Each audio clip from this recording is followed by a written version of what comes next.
नमस्कार दोस्तों। आज मैं ड्रोन की सब्सिडी के बारे में बात करूंगा, जो कि गवर्नमेंट ऑफ इंडिया की एक स्कीम है ministry of agriculture and farmer welfare के अंतर्गत। जिस स्कीम का नाम है उप मिशन कृषि मशीनीकरण। उप मिशन कृषि मशीनीकरण।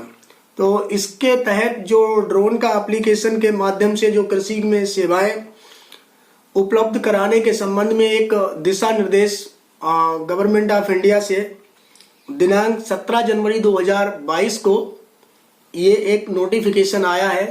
उसके बारे में बात करेंगे कि ड्रोन परचेज करने के लिए किन किन लोगों को सब्सिडी भारत सरकार देने वाली है। तो सबसे पहले ये जान लेते हैं कि इस योजना के तहत किन किन लोगों को सब्सिडी मिलने वाली है और किस किस प्रकार की सब्सिडी यहाँ पे दी जाएगी। तो इसमें जैसे कि हमारी गवर्नमेंट एजेंसियां हैं कुछ, जो डेमोस्ट्रेशन, जो टेक्नोलॉजी का डेमोस्ट्रेशन करके टेक्नोलॉजी को प्रमोट करना जिनका उद्देश्य होगा, उनको सब्सिडी 100% दी जाएगी परचेज करने के लिए ड्रोन। जिसके अंतर्गत जो लागू करने वाली जो संस्थाएं हैं, वो संस्थाएं जैसे कि कृषि विज्ञान केंद्र हुए या स्टेट एग्रीकल्चर यूनिवर्सिटियां हुई और जो ICAR के इंस्टीट्यूशन हैं, तो वो 100% सब्सिडी पे ड्रोन को खरीद सकते हैं। 100% सब्सिडी मतलब कि इसके लिए एक लिमिट, अपर लिमिट बनाई गई है। जैसे 10 लाख रुपया, 10 लाख रुपए तक मैक्सिमम सब्सिडी वहां पे दी जा रही है। और ये 10 लाख रुपए में आपको ड्रोन और ड्रोन से संबंधित जो एसेसरीज है, उसके जो उपकरण हैं, वो आपको खरीदने हैं। अब ये जो डेमोस्ट्रेटिंग एजेंसी है, प्रदर्शन करने वाली जो एजेंसी हैं, ये आपकी डेमोस्ट्रेट करेंगी ड्रोन को फार्मर के फील्ड पे जा जाकर। तो इनके लिए जो डेमोस्ट्रेशन करने के लिए कुछ जो पैसा है वो निर्धारित किया गया है कि 3,000 रुपए प्रति हेक्टर, जो 3,000 रुपए प्रति हेक्टर है, जिसमें आपका सारे तरीके का खर्चा होगा। जैसे आने जाने का खर्चा है या कोई पब्लिसिटी का खर्चा है डेमोस्ट्रेशन करने के लिए। तो इस तरह का ये प्रावधान यहाँ पे रखा गया है। और जो दूसरा जो इम्प्लीमेंटिंग एजेंसी है FPO फार्मर प्रोड्यूसर ऑर्गेनाइजेशंस हैं। फार्मर प्रोड्यूस ऑर्गेनाइजेशंस ये थोड़ी प्राइवेट या कह सकते हैं सेमी गवर्नमेंट टाइप की एजेंसीज हैं। तो इनके लिए 75% तक ये अनुदान राशि मिलेगी, सहायता राशि मिलेगी ड्रोन खरीदने के लिए। तो 10 लाख का 75% 7,50,000 होता है। तो 7,50,000 तक इन लोगों को ड्रोन परचेज करने के लिए वहां पे अनुदान राशि मिल जाएगी। और एक पॉइंट इसमें और है कि इस स्कीम के तहत यहाँ पे, जैसा कि हम यहाँ पे पिक्चर में भी देख रहे हैं, यहाँ पे एक हमने ये पिक्चर लगाई है, तो पिक्चर में ये देख पाएंगे कि जो गवर्नमेंट एजेंसियां ड्रोन को नहीं परचेज करना चाहती हैं, तो वो हायर करके, वो ड्रोन को हायर करके, जो हायर किससे करेंगे, कस्टम हायरिंग सेंटर्स हैं या जो हाई टेक हब हैं या जो मैन्युफैक्चरर हैं ड्रोन, उनसे ड्रोन को हायर करके आपके फील्ड में डेमोस्ट्रेशन करेंगे फार्मर के फील्ड पे। तो इसके लिए जो डेमोस्ट्रेशन करने के लिए 6,000 रुपए तक ये अनुदान राशि प्रति हेक्टर तक दी जाएगी, जिसमें आपका ड्रोन का रेंट है और जो पायलट है उसका ऑपरेटिंग का चार्ज है और आने जाने का खर्चा है और दूसरे तरीके के भी सारे खर्चे जोड़ के 6,000 रुपए प्रति हेक्टर तक ये सब दिया जाएगा। दूसरा, और इसके आगे जैसे कि कस्टम हायरिंग सेंटर्स हैं हमारे इंडिया में और हाईटेक हब कई साल पहले ही ये सारी चीजें हमारी कंट्री में बना दिए गए थे। तो ये जो हाईटेक हब और जो कस्टम हायरिंग सेंटर है, वो दूसरी कस्टम हायरिंग सेंटर है, तो वो दूसरी मशीन्स भी आपको प्रोवाइड कराते हैं, रेंट पे फार्मर को देते हैं। तो इस तरीके से जो कस्टम हायरिंग सेंटर्स हैं उनको अपग्रेड करना, उनको नई टेक्नोलॉजी देना, इसके तहत भी जैसे कस्टम हायरिंग सेंटर के लिए 40% जो अनुदान है वो 4 लाख तक अनुदान वहां पे दिया जा रहा है ड्रोन परचेज करने के लिए। और अगर कोई जैसे रूरल इंटरप्रेन्योरर है, रूरल जो ग्रामीण उद्यमी जिसको हम कहते हैं ग्रामीण उद्यमी, अगर कोई ग्रामीण उद्यमी है वो भी अगर इसको करना चाहे तो उसके लिए भी 40% तक सब्सिडी मीन्स 4 लाख रुपए तक सब्सिडी दी जाएगी ड्रोन परचेज करने के लिए, ड्रोन और ड्रोन एसेसरीज, जिसके माध्यम से वो जो हमारे फार्मर्स हैं उनको वो डिमोन्स्ट्रेट कर सकें, वो टेक्नोलॉजी डिमोन्स्ट्रेट मतलब उसका प्रदर्शन कर सकें, उसको बढ़ावा दे सकें किसान के फील्ड पर, किसान को दिखाते हुए। और जो ग्रामीण उद्यमी हैं या कोई जो एग्रीकल्चर ग्रेजुएट्स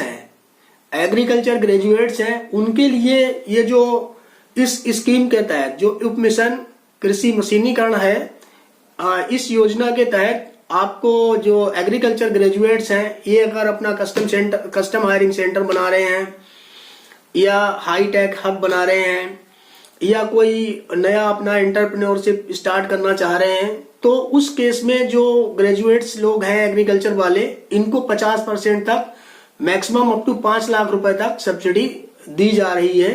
इस योजना के अंतर्गत ये दी जाएगी। कस्टम हायरिंग सेंटर्स हैं ये जो किराए पे ड्रोन फार्मर के फील्ड पे चलाएंगे, तो जो किराया है वो एक जो शुल्क है, किराए पर लेने का जो शुल्क है उचित और वहनीय हो, इसके लिए जिला कृषि अधिकारी है वो ये जो कस्टम हायरिंग सेंटर है, हाईटेक हब है, उनकी वो निगरानी करेंगे। तो इस तरह से ये योजना का इम्प्लीमेंटेशन होगा और इस तरह से वो ये सारी चीजें वर्क करेंगी। अब ये बात कर लेते हैं कि ये योजना कब तक चलेगी। ये योजना 31 मार्च 2023 तक जारी रहेगी। इसमें 31 मार्च 2023 तक ड्रोन को खरीदना है और उसका फार्मर फील्ड पे प्रदर्शन करना है। अब आपको एक बात मैं बहुत खास बता देता हूं कि ये जो योजना का जो एप्लीकेशन है वो आप किस माध्यम से करेंगे। स्टेट एग्रीकल्चर वाले जो लोग हैं वो तो जो स्टेट एग्रीकल्चर यूनिवर्सिटी केबीकेज हैं या ICAR इंस्टीट्यूट है, वो तो अपने डिपार्टमेंट के थ्रू जो डिवीजन ऑफ एग्रीकल्चरल इंजीनियरिंग है ICAR में, तो वहां पे अपना थ्रू प्रॉपर चैनल अपना प्रोजेक्ट प्रपोजल सबमिट करेंगे।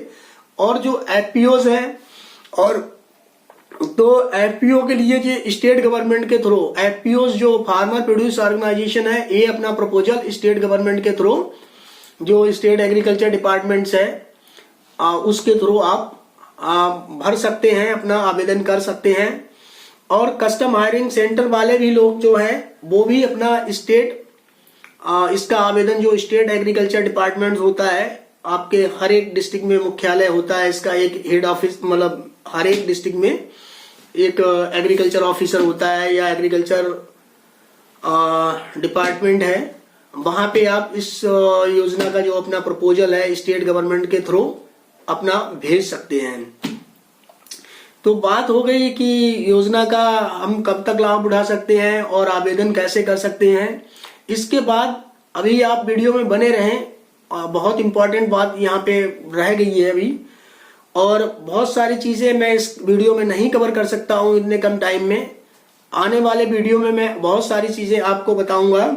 तो एक जो स्टैंडर्ड ऑपरेटिंग प्रोसीजर्स कुछ गवर्नमेंट ऑफ इंडिया ने, जो हमारा ministry of agriculture and farmer welfare है, उसने भी बनाई है, और director general of civil aviation जो मिनिस्ट्री ऑफ सिविल एविएशन के अंतर्गत आता है, उनकी भी एक ड्रोन रूल 2021 है, उसको फॉलो करना है। और तीसरा जो एक central insecticide board and registration committee, एक ये प्लांट प्रोटेक्शन डिपार्टमेंट है यहाँ पे ministry of agriculture and farmer welfare के अंतर्गत ही है। तो वहां पे उन लोगों ने भी एक गाइडलाइन बनाई है कि कौन सा केमिकल कहाँ पे यूज आप कर सकते हैं ड्रोन के साथ या नहीं। तो इन सब बातों को भी जो इम्प्लीमेंटिंग एजेंसीज हैं, स्टेट एग्रीकल्चर यूनिवर्सिटी है, केवीकेज हैं, या आपके जो farm machinery training and testing institute है और एफपीओज हैं, इनको ये सारे रूल्स फॉलो करने पड़ेंगे। अभी मैं इसमें डिटेल में नहीं जाऊंगा, ये सारे रूल्स मैं आपको ये रूल्स सेपरेटली बताए नेक्स्ट वीडियो में। जो स्टैंडर्ड ऑपरेटिंग प्रोसीजर है ministry of agriculture and farmer welfare का ड्रोन को और ड्रोन के जो उपयोग के संबंध में, कृषि में उपयोग के संबंध में, कि ड्रोन का उपयोग हम कहाँ कहाँ कर सकते हैं, कहाँ कहाँ नहीं, इसके बारे में एक सेपरेट वीडियो मैं बनाऊंगा। और जो स्टैंडर्ड ऑपरेटिंग प्रोसीजर है इसका लिंक मैं एक डिस्क्रिप्शन बॉक्स में दे दूंगा, जिससे आप डायरेक्ट लिंक पे क्लिक करके वो स्टैंडर्ड ऑपरेटिंग प्रोसीजर वहां से डाउनलोड कर सकते हैं। यदि आपको इससे संबंधित और जानकारी चाहिए तो आप मुझे कमेंट बॉक्स में कमेंट करके आप मुझसे पूछ सकते हैं कि इस योजना का लाभ कैसे उठाया जा सकता है। अगर आपको ये इन्फॉर्मेशन अच्छी लगी हो तो लाइक और शेयर और सब्सक्राइब कर दें इस चैनल को, और ताकि ये जानकारी अधिक से अधिक लोगों के बीच में जा सके। धन्यवाद। आने वाले वीडियो में मैं थोड़ा सा स्टैंडर्ड ऑपरेटिंग प्रोसीजर जो है उसके बारे में हम लोग बात करेंगे, कोशिश करेंगे टाइम निकालने की, और जिससे कि आगे आपको मैं ड्रोन के बारे में पूरी जानकारी दे सकूं। धन्यवाद।